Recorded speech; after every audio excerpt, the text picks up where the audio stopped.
ఈ గట్టుముసలమ్మ తల్లి అమ్మవారు కొన్ని శతాబ్దాలుగా వెలిసిన తల్లి.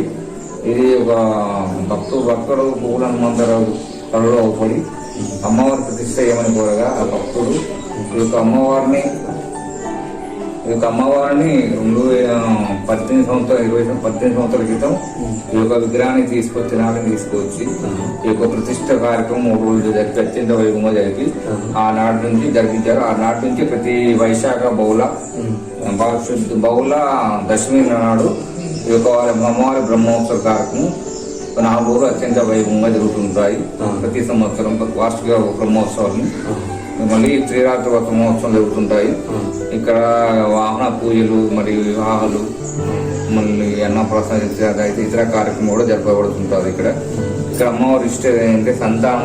అమ్మవారికి సంతానం లేని వాళ్ళకి సంతాన ప్రాప్తి జన్మిస్తూ ఉంటుంది. మళ్ళీ ఉద్యోగ విషయాలు కూడా కానీ అమ్మవారి ఏ మొత్తుకుంటే అది నెరవేరిస్తే తప్పదు. అమ్మవారు చాలా రోజులు వేసిన తల్లి ఇది. ఈ అమ్మవారి మహిమగా